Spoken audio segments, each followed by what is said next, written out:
CK ടോക്സിന്റെ മറ്റൊരു football ടോക്കിലേക്ക് എല്ലാവർക്കും ഒരിക്കൽ കൂടി സ്വാഗതം. നിലവിൽ ഏതായാലും കേരള ബ്ലാസ്റ്റേഴ്സ് എഫ്സിയുടെ ആരാധകരെല്ലാവരും ആശ്വാസത്തിലാണ്.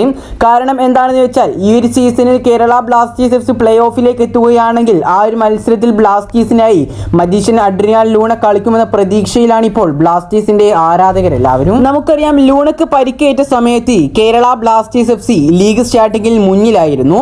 എന്നാൽ അതിനുശേഷം ലൂണ പോയതിനു ശേഷം അവരുടെ പ്രകടനം വളരെ മോശമായിട്ടായിരുന്നു നമുക്ക് കാണാൻ സാധിച്ചിട്ടുണ്ടായിരുന്നത്. നിലവിൽ അവർക്ക് 18 കളികളിൽ നിന്നും 29 പോയിന്റുമായി പട്ടികയിൽ 5ാം സ്ഥാനത്താണ് നിലവിൽ ബ്ലാസ്റ്റേഴ്സ് ഉള്ളത്. ഏതായാലും ഈ ഒരു സീസണിൽ 4 മത്സരം മാത്രം അവശേഷിക്കുന്ന ഈ ഒരു സമയത്ത് 2 പ്ലേ ഓഫ് സ്പോട്ടുകൾ ഇതുവരെ ആയിട്ടും തീരുമാനമായിട്ടില്ല. പ്ലേ ഓഫ് ഉറപ്പിക്കാൻ കേരള ബ്ലാസ്റ്റേഴ്സിന് സാധിക്കുമെങ്കിലും ഷീൽഡിനുള്ള പോരാട്ടത്തിൽ നിന്നും കേരള ബ്ലാസ്റ്റേഴ്സ് എഫ്സി പുറത്തായിട്ടുണ്ട് എന്ന് നമുക്ക് അറിയാൻ സാധിച്ചിട്ടുണ്ട്. കളിക്കാരുടെ പരിക്ക് തന്നെയാണ് ഇതിന്റെ ഏറ്റവും പ്രധാന കാരണം എന്നുള്ളത്.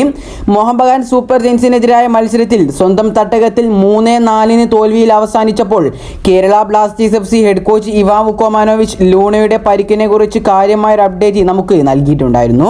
ഉറുഗ്വേ മിഡ്ഫീൽഡറായ ഈ ഒരു മാസം ടീമിനോടൊപ്പം പരിശീലനം ആരംഭിക്കുമെന്ന് അദ്ദേഹം പറഞ്ഞിട്ടുണ്ടായിരുന്നു. ഏപ്രിൽ അവസാനത്തോടെ അദ്ദേഹത്തിന് ശാരീരിക ക്ഷമത കൈവരിക്കാൻ കഴിയുമോ എന്ന് നോക്കുകയാണ് ഇപ്പോൾ എന്നും ഇവാൻ പറഞ്ഞിട്ടുണ്ടായിരുന്നു. FC ഗോവയും ചെന്നൈയിൻ എഫ്സിയും തമ്മിലുള്ള ലീഗിലെ അവസാന മത്സരത്തിന് 2 ദിവസം മുമ്പ് ഏപ്രിൽ 12 ഹൈദരാബാദ് എഫ്സിക്കെതിരായ ബ്ലാസ്റ്റേഴ്സിന്റെ അവസാന മത്സരമാണ് ഈ ഒരു ലീഗിലെ ബ്ലാസ്റ്റേഴ്സിന്റെ അവസാന മത്സരം.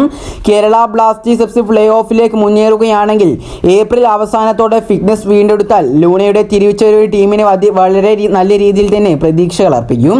നിർണായക ഗോളുകൾ നേടാനും ടീമിനെ മുന്നോട്ട് നയിക്കുവാനുള്ള ലൂണയുടെ കഴിവ് എടുത്തു പറയേണ്ടത് ഒന്ന് തന്നെയാണ്. ജനുവരിയിൽ ലീഗ് പുനരാരംഭിച്ചതിനു ശേഷം അവസാന 6 മത്സരങ്ങളിൽ 5 മത്സരങ്ങൾ തോറ്റ കേരള ബ്ലാസ്റ്റേഴ്സിന് ഒരു വിജയം മാത്രമാണ് ഉറപ്പാക്കാൻ ആയിട്ടുണ്ടായിരുന്നത്. ഏതായാലും ഇനി അങ്ങോട്ടുള്ള ബ്ലാസ്റ്റേഴ്സിന്റെ മത്സരത്തിൽ ലൂണ വരികയാണെങ്കിൽ അത് ബ്ലാസ്റ്റേഴ്സിന് അത്രയധികം ഒരു ആശ്വാസം തന്നെയായിരിക്കും.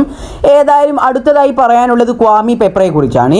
ക്വാമി പെപ്ര ഇനി ബ്ലാസ്റ്റേഴ്സിലേക്ക് വരില്ല എന്നായിരുന്നു കുറേ ദിവസങ്ങളായി പുറത്തേക്ക് വന്ന റിപ്പോർട്ടുകളിൽ നിന്ന് നമുക്ക് മനസ്സിലാക്കാൻ സാധിച്ചിട്ടുണ്ടായിരുന്നത്. പക്ഷേ ക്വാമി പെപ്ര ഇപ്പോൾ മുംബൈയിലേക്ക് എത്തിയിട്ടുണ്ട് എന്ന് കഴിഞ്ഞ ദിവസം റിപ്പോർട്ടുകൾ പുറത്തേക്ക് വന്നിട്ടുണ്ടായിരുന്നു. കൂടാതെ താരം ഈ അടുത്ത് തന്നെ കൊച്ചിയിലേക്ക് എത്താനുള്ള സാധ്യതകൾ നമ്മൾ കാണുന്നുണ്ട്. ഏതായാലും ക്വാമി പെപ്രയും കൂടാതെ തന്നെ അഡ്രിയാൻ ലൂണയും ദിമിത്രിയോസ് ഡയമൻഡഗോസും ഒന്നിക്കുകയാണെങ്കിൽ ഇനിയും ബ്ലാസ്റ്റേഴ്സിന് ഒരു 1.5 പെർഫോമൻസ് നമുക്ക് കാണാൻ സാധിക്കുമെന്ന് തന്നെയാണ് നമ്മൾ പ്രതീക്ഷിക്കുന്നത്. ഇനി ദിമിത്രിയോസിനെ നോക്കുകയാണെങ്കിൽ താരത്തിന് ഈ ഒരു സീസൺ അവസാനത്തോടുകൂടി ബ്ലാസ്റ്റേഴ്സുമായുള്ള കോൺട്രാക്ട് അവസാനിക്കുന്നതാണ്. നിലവിൽ താരവുമായി അനുബന്ധിച്ചുള്ള ഒരുപാട് അഭ്യൂഹ ന്യൂസുകളാണ് പുറത്തേക്ക് വന്നുകൊണ്ടിരിക്കുന്നത്. അതിൽ പ്രധാനമായും പറയുന്നത് ദിമിത്രിയോസ് ഈ ഒരു സീസൺ അവസാനത്തോടുകൂടി കേരള ബ്ലാസ്റ്റേഴ്സ് എഫ്സി വിടുമെന്നാണ്. എന്നിരുന്നാൽ കൂടി നിലവിൽ ഒന്നും തന്നെ ദിമിത്രിയോസിനെ കുറിച്ചുള്ള അപ്ഡേറ്റുകൾ പുറത്തേക്ക് വന്നിട്ടില്ല. ഏതായാലും വരും ദിവസങ്ങളിൽ കൂടുതൽ വിവരങ്ങൾ പുറത്തേക്ക് വരുമെന്നാണ് നമ്മൾ പ്രതീക്ഷിക്കുന്നത്.